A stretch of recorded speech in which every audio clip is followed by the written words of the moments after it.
Netflix is doomed.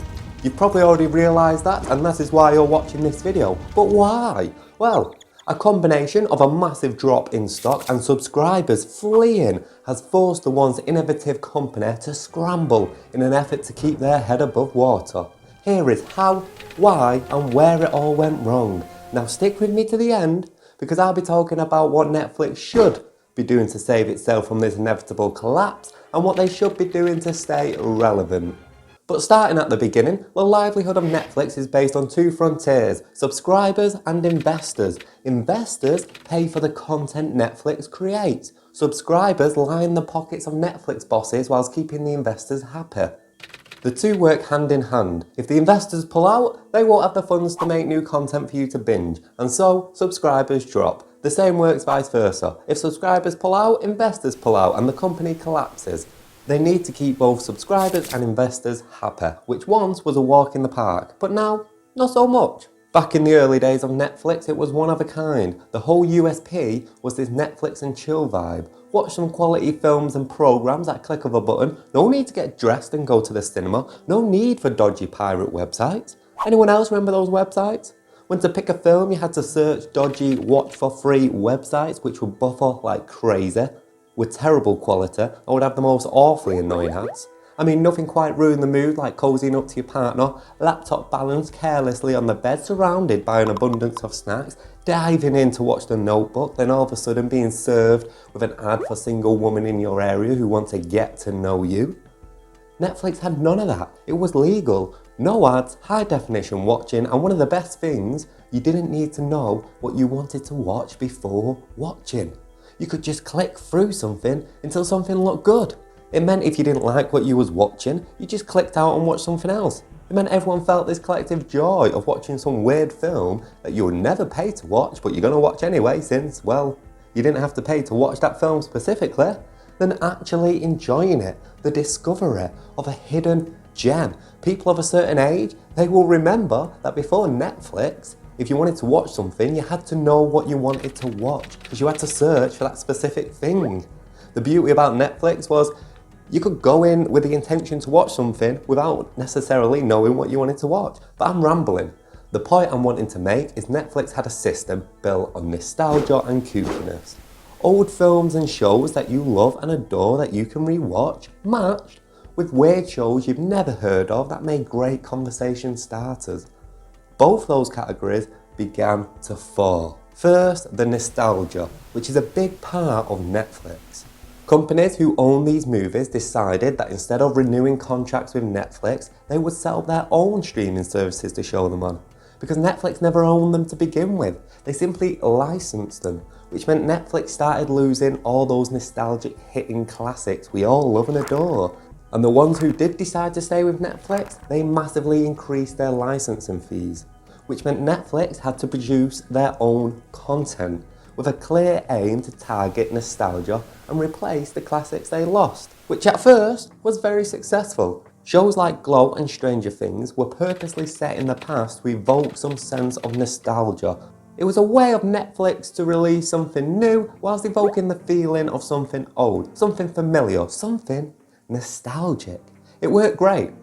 But they had essentially gone from being able to drop a new film every day to having to find an idea, write a script, produce a show, film it, then release it. So the binge-ability really fell.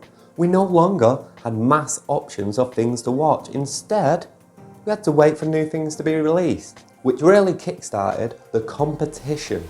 With most services being readily available, subscribers began to join other streaming services, and once the cost of living rose, audiences had to choose which streaming services to keep and which to get rid of. More people began to realise that Netflix was releasing new shows worthy of watching at the slowest rate, so strictly talking value for money, your money went much further subscribing to services such as Amazon Prime or Disney Plus than it did with Netflix, services that already had hundreds of things to watch. These companies had a backlog of successful shows and films to release.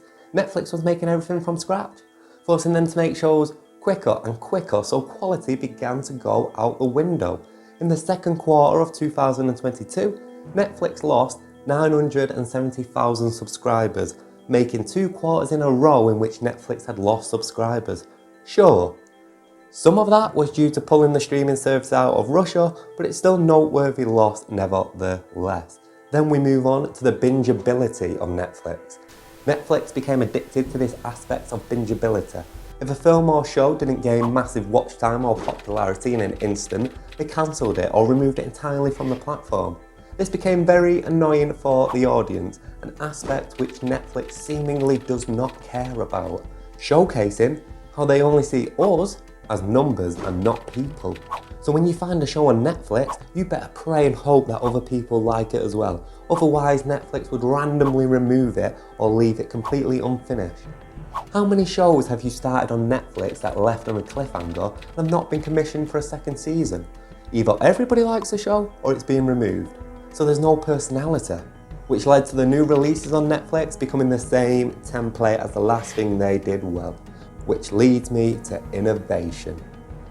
Netflix are so determined to only have what they consider great content that when something performs well, they rinse and repeat it again and again. Here's another slightly odd, kooky, nostalgia-inducing show featuring a young cast of misfits. Here's another one. Netflix has become a parody of itself. It becomes tiring. People have simply gotten bored of watching the same thing shown 100 different ways. In order to keep people binging and continue the system of nostalgia hitting content, knowing they couldn't license films that made us feel nostalgic, they just started hiring actors that made us feel nostalgic. Actors they would contract to multi-film exclusive content, a system that proved to be incredibly expensive.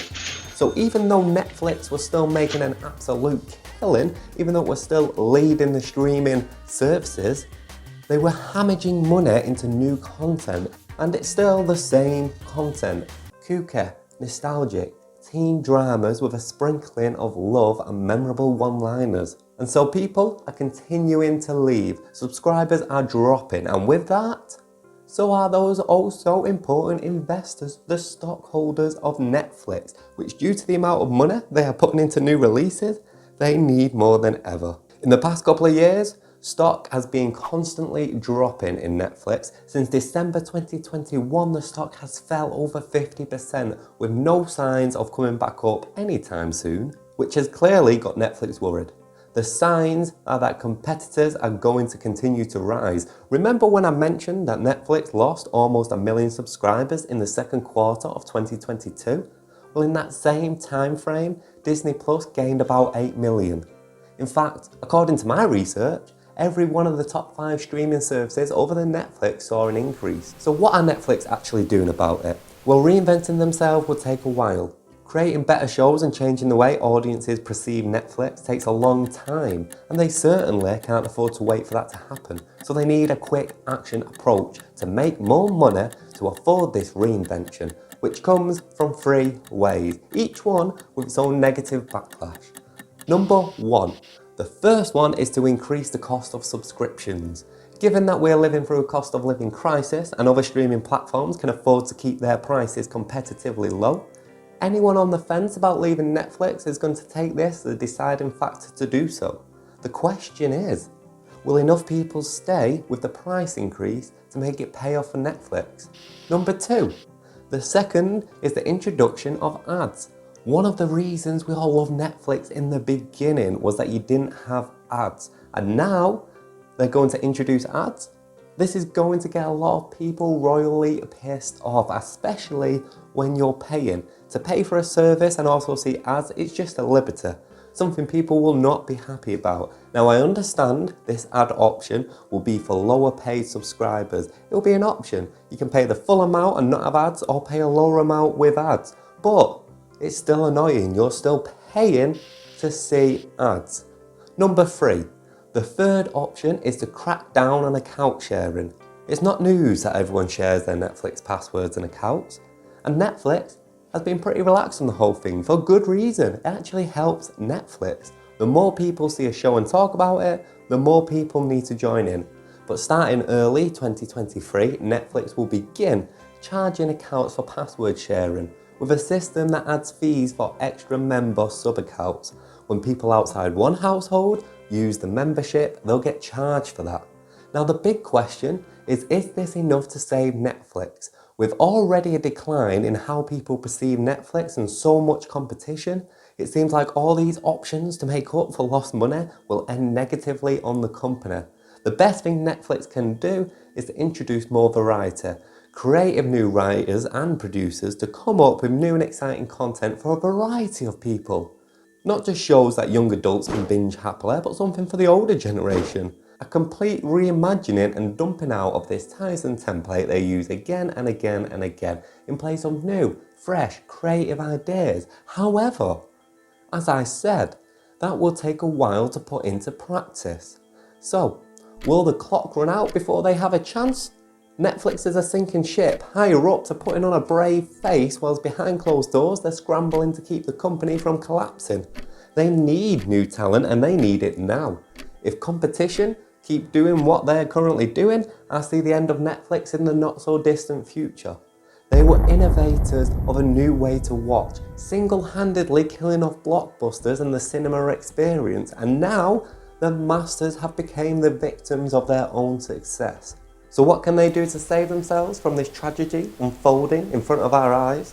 Well, Netflix doesn't just have competition from the likes of other streaming sites. They also have competition from places like YouTube, where people have access to free content made in a more authentic format. If I was Netflix, I would focus on bringing in new features. Not in competition with streaming, but with the likes of, say, YouTube and other video, music and sound-based platforms. I would open up sections on the platform where new creators can create their own content, paid per views. Imagine that. Imagine a section of Netflix similar to YouTube where you can create and share your own content that could potentially reach millions of people. Netflix could award top creators by investing in shows and films produced by those creators to go on their main page. What a great initiative for creators to move from YouTube to Netflix. The option to become a director, producer, screenwriter, movie editor or actor without the barriers of experience. You could call it something like Netflix Creators or Homeflix or I don't know, something like that. The point is that it gives everyone an equal playing field to create content, to share it on Netflix, and what becomes popular, what audiences like, Netflix can invest in those individuals or in those teams of people to be able to create real shows. Imagine, it'll be great. Not only do Netflix get all these fresh ideas, but they can put ads on the creator content, giving Netflix a second way to make money and earning money for those creators. So it's a great initiative for everyone involved. Another way to innovate would be through podcasts. Podcasts have long been on the climb, and a lot of people will tune out of a Netflix show or film and just have it as background noise. Think about the popularity of that fireplace thing they have on there. So imagine a section where you can discover and listen to podcasts. It's a rising genre, and it will be a lot cheaper to produce for Netflix and a lot cheaper to license than movies and shows would. Finally, my last idea on how they could innovate and how I would innovate if I was working at Netflix would be via games and interactive shows.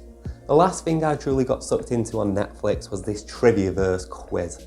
They should do more of that. A whole section of interactive games that you can play on Netflix for children, for adults, as a solo player, or as teams, or as a couple.